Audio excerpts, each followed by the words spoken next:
But I do want to say good morning, ladies and gentlemen. Again, my name is Jonathan Jones. I'm one of the museum educators and the new outreach coordinator for the Charles H. Wright Museum of African American History in the city of Detroit. We are, we are no longer the largest institution of African American history in the world anymore, thanks to the Smithsonian, as they took our spot. But we are still one of the leading institutions of history and culture in the country, in the world. So I'm very happy to be a member of that organization, and I'm very happy that you all have invited me to come here to talk with you for a little bit today. There's a couple of things that I want to say. Mostly, I'm really grateful and honored that you would have me come out to speak with you all today. Mostly because you could have had anybody come and talk to you, and you chose me, and that makes me feel really good, because now I can tell my mother that people do love me. That's awesome. But honestly, I'm really grateful to be able to talk about just a few things on this topic today. We're honoring Dr. Martin Luther King Jr. Now, I'm sure most of you have heard of him, yes? Yeah, maybe. He's on the walks. Dr. King has a legacy that has outlasted just about anything that I can imagine. We are still celebrating a dream that he spoke about over 50 years ago. The question is, why? What is it about those words that he spoke that still resonate with us? Well, there's a couple of things that we got to understand. First of all, the one that he gave August 28th at the Lincoln Memorial, 1963, is not the first time he gave that speech. Okay? Tell your friends, the first time he gave that speech was June 23rd, 1963, at Cobo Hall in Detroit, Michigan. Yes, that's right. That's right. Detroit. That's right. Just want to make sure y'all know. People can leave in the South. I don't understand it, but it's fine. But the legacy in and of itself, the whole reason that we honor it is because that dream was not just speaking to a particular group of people. It was speaking to all people.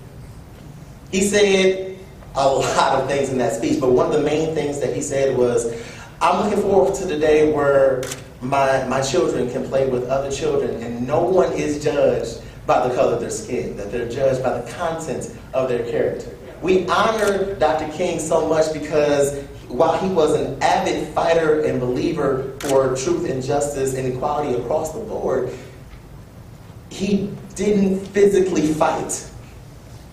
It wasn't about violence. It was about understanding. And when we get that understanding, that's when we get together. That's when we can really start to affect change. That's why when we're talking about today, the topic that I'm going to be talking with you guys on just a little bit, just very briefly, is called Dream But Stay Woke.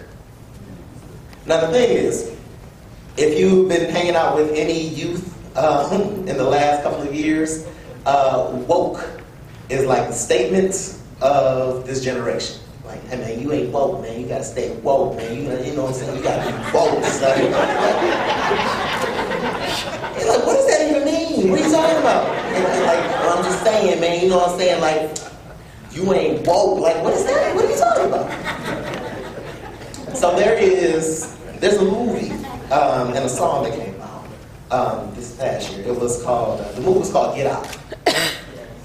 Now, if you are an appreciator of quality cinema, I definitely recommend, if you have not seen that movie, that you see that movie. It was really, really well done. And I'm not going to give away any spoilers or anything, but the premise of the movie is there's an African-American male, and he's dating a Caucasian female, and they go off to meet her parents for the first time. And something goes horribly wrong. It's not the Guess Who's Coming to Dinner, because it's a whole nother thing. But I definitely recommend seeing the movie if you have not seen the movie yet. But there is the theme song to that movie. It's a song by an artist named Childish Gambino. You may know him as Donald Glover. He's an actor. He's a rapper. He's a comedian. His rap name is Childish Gambino. He came out with a song. It's called Redbone. Now, the song itself is funny to listen to because he does this like Prince thing happening. He's like, I stay out. You're like, I don't know what's happening. That's weird. But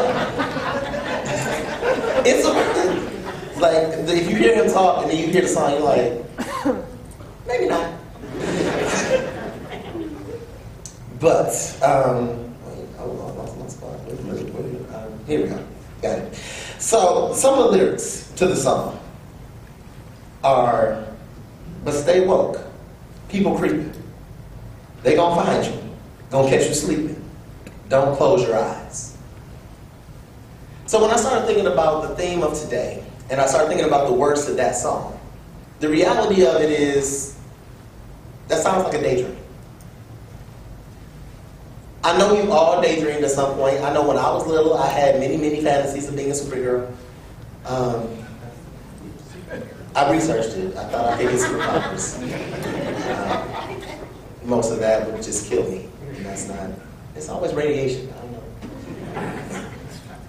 But that's the reality of the daydream. It's what I fantasize will happen, what I want to see happen. And the daydream that we as Americans live every day is the American dream.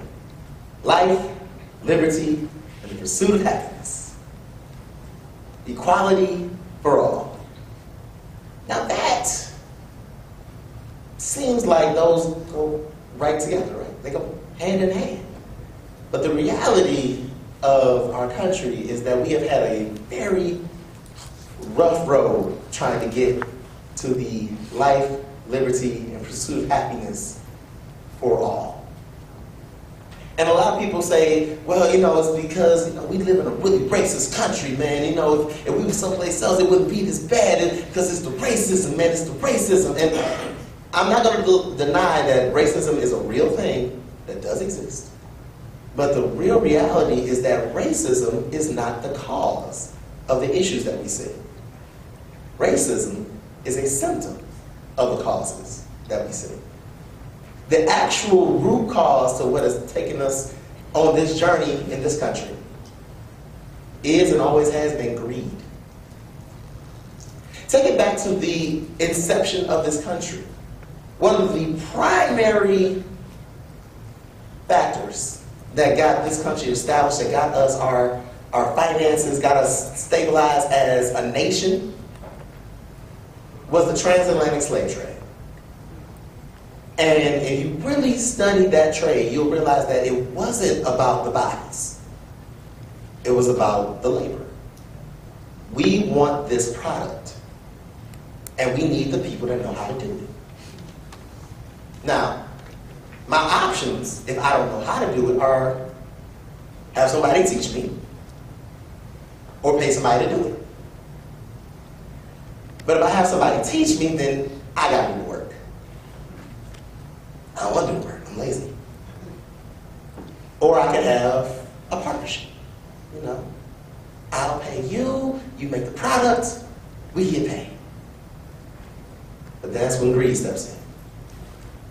Because the less I pay you, the more money I make.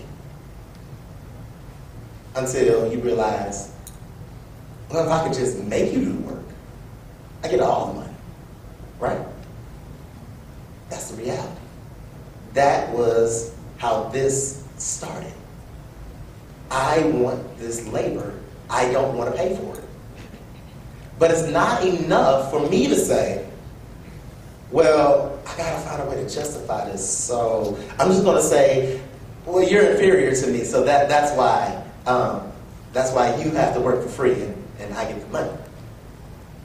I can say that all day, but that's not gonna lead to generations of it. I can even teach my children, but that won't lead to generations of it. See, the only real way for that process to work is if I get the person I need to do the labor to believe that they're inferior. See, a lot of people talk about slavery. People say, they brought over these slaves. They brought these slaves over. They brought these slaves over. the reality is they never brought one slave over to the Americas. There were people over. They put those people into a system called slavery. But being in a system called slavery doesn't make you a slave. Being captured by people that are going to put you into that system doesn't make you a slave. It makes you an enslaved individual, but that doesn't make you a slave. To make a slave, you got to get in somebody's head, and you got to make them believe that they're a slave. That's right. That's why they never caught any slaves in Africa, but they raised and bred a lot of slaves in the places they were taken to. Because from their inception, they were told, you are inferior. You need to believe that you're inferior. Because if I can get you to believe that you are, in fact, inferior, I don't need the tools that we use.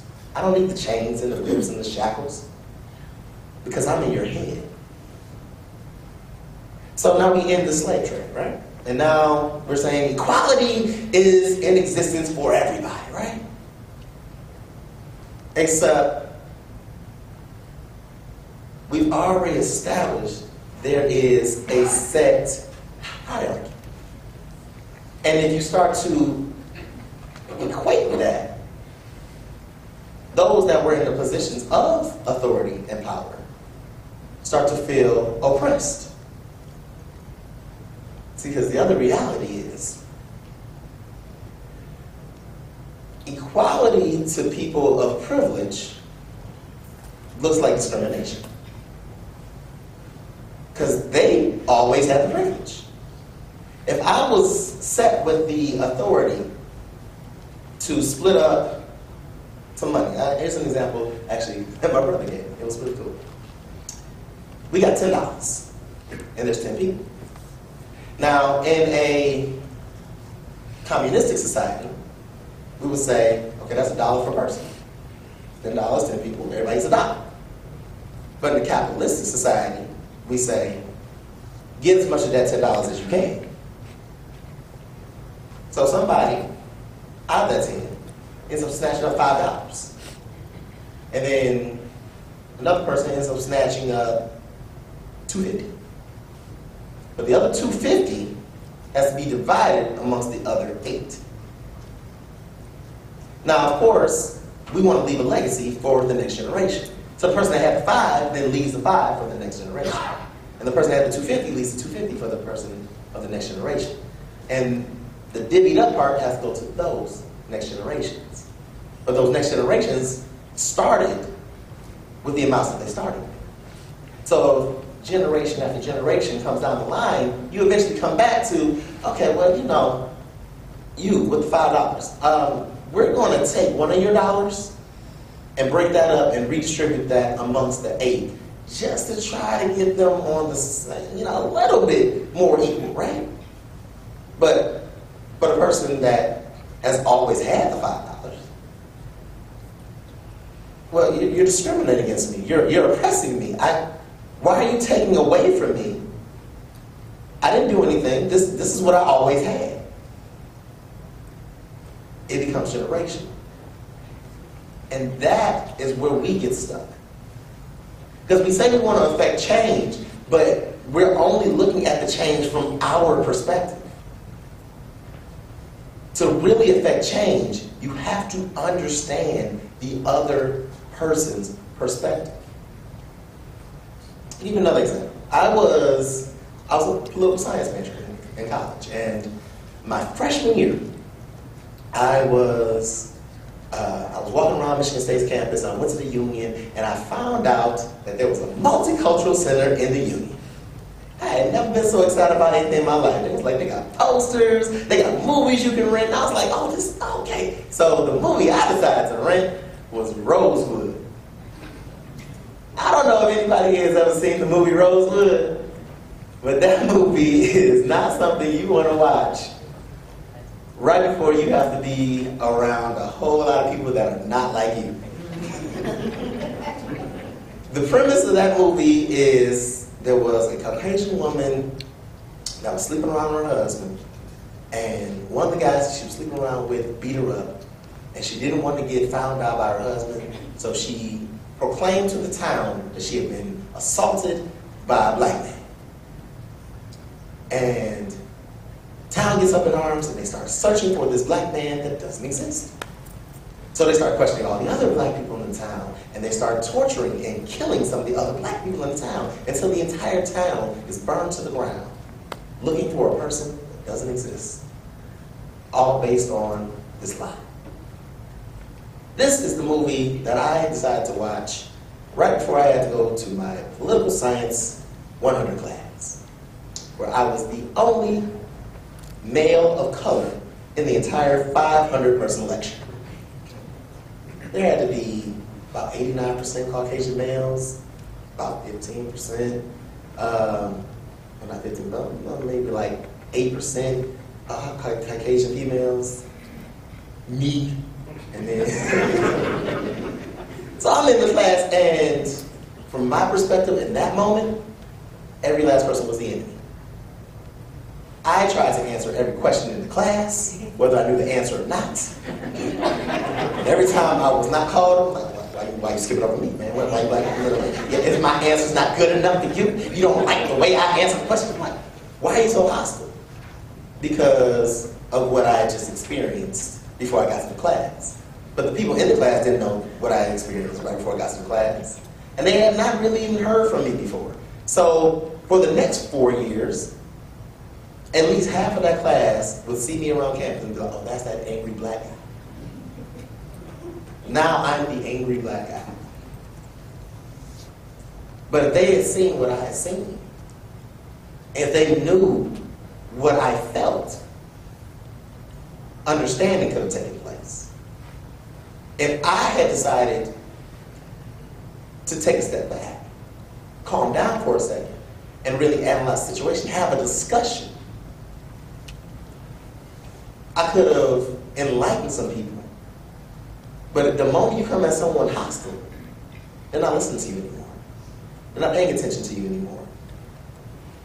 The difference between an argument and a debate is understanding.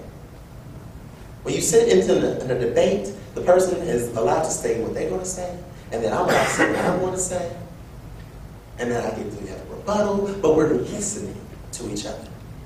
You're not listening in an argument. You're thinking of your next point. You're literally waiting on someone to stop talking. But you jump in, yeah, like I said. We go round and round.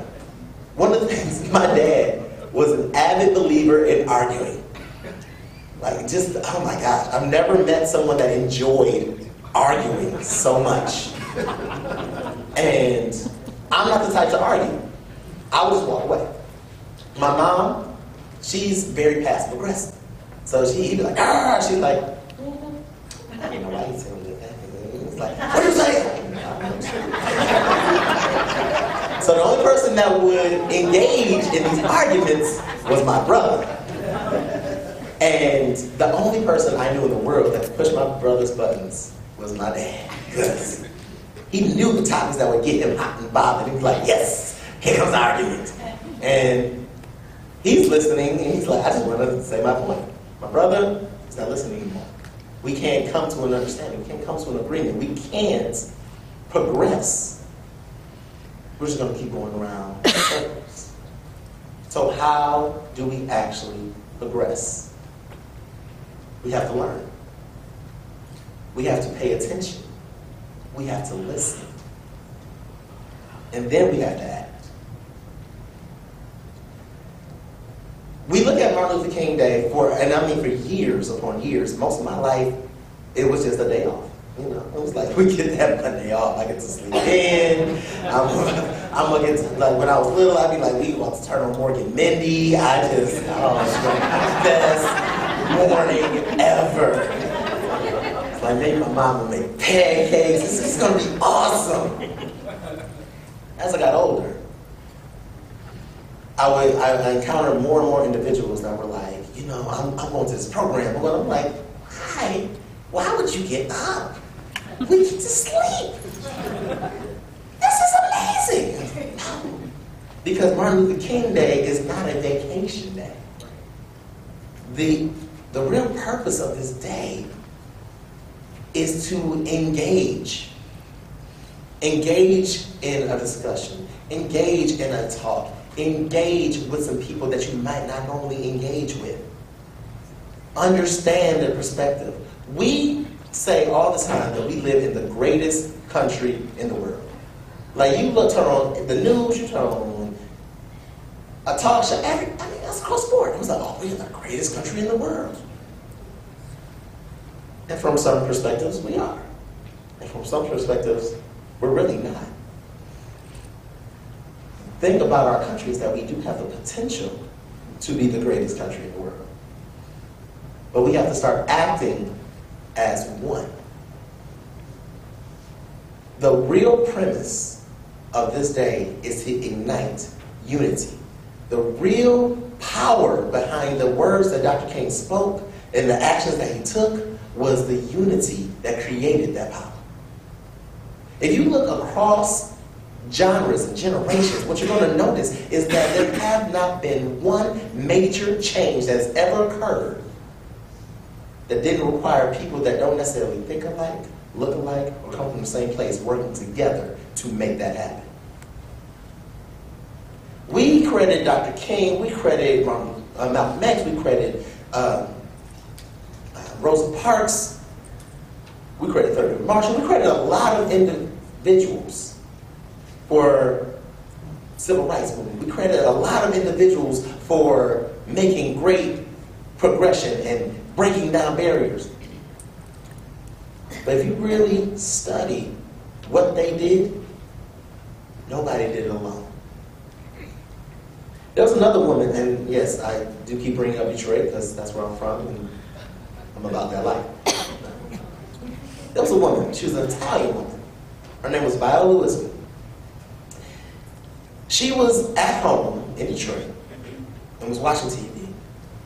And what broadcasted on her television was a group of people marching across a bridge, protesting for their equal voting rights. And they were attacked, savagely beaten. Some people were killed, hit with hoses, attacked with dogs, beaten with nightclubs and billy clubs. She said that's not right. So she decided to go down to Selma and help with that voter registration act. See, the reality is that act didn't impact her directly, one way or the other. It could pass, it could not pass. It would not affect her directly at all. But she had the mentality that a lot of people still got to get. It's actually not about race and creed and color. It's about people. And until people learn how to stand together, people always fall apart. It's amazing to watch a group of people segregate themselves. I was actually just talking to Pastor Moore earlier, and we were talking about denominations in the church. Now, if you say you're Christian, that should be it, right? Except it's not. When you say Christian, then you're like, Christian like Baptist? Christian like Apostolic? Christian like Pentecostal? Christian like Church of God in Christ? Christian like Catholic Christian? Or we segregate ourselves. We segment ourselves. We destroy our own unity. We destroy our own power. But what if we put aside those labels and those segmentations and we said, no, we don't be one. We're going to be one body. We're going to be one nation. If we did that, there would be no limit to what we could accomplish. The possibilities would become endless. But it requires unity. It requires seeing this individual and this individual and this individual as my brothers. It requires seeing this individual and this individual and this individual as my sisters. It requires us putting aside the petty to make the great happen. I mean, we know it's possible. We've seen examples of it throughout our lives, throughout history. It's not a question of can it be done. The question, when? The question, who? When is it going to happen? Who are going to be the people to make it happen? But even in that reality, the when is actually answered by the who. You want to know when it's going to happen? Identify the people that are going to make it happen. The people that are going to be the change. My brother, he works for a company now. It's a nonprofit. It's called Challenge Day. They go around the country to middle schools and high schools, and they do these day-long workshops on inclusiveness and anti-bullying and accepting yourself and lowering the water level. They use the example of the iceberg. They say you only see about 10% of an iceberg. No matter how massive it looks, that's only about 10% of what's actually there. 90% of what's actually there is below the waterline, below the surface. What they do every day is go there and lower the waterline, get real, identify, understand, connect. Because that's what we have to do if we want to affect real change. We can take a day of action, like Martin Luther King Day, and we can say, man, you know what I did that day? I did X, Y, and Z. And that'll be great. But what happens on January 16th? What happens on December 29th? What happens on June 15th? A day is just that. But if you want to really affect change, it's going to take more than a day. It's going to require us continuously making these strides, continuously making these progressions, continuously standing as one. You ever make yourselves down to the Charles Wright Museum?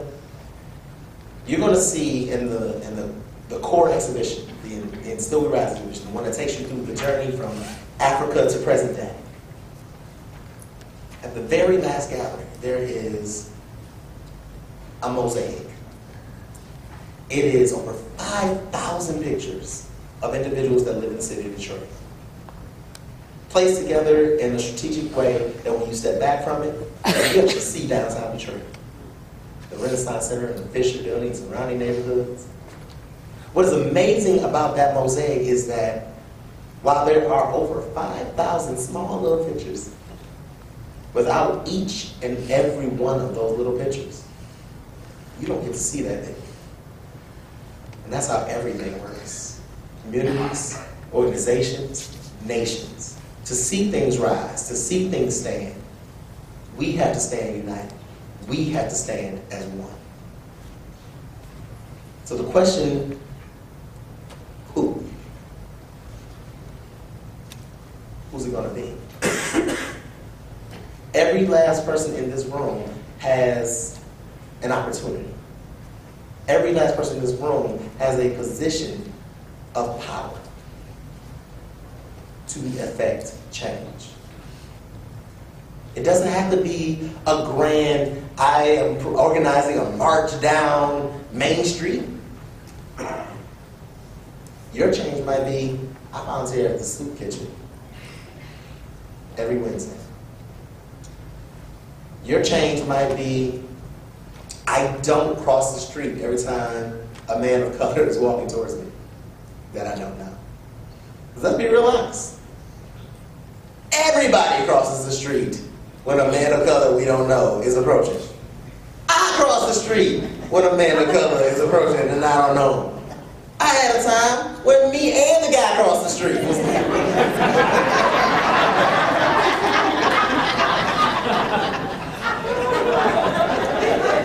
know we can do it.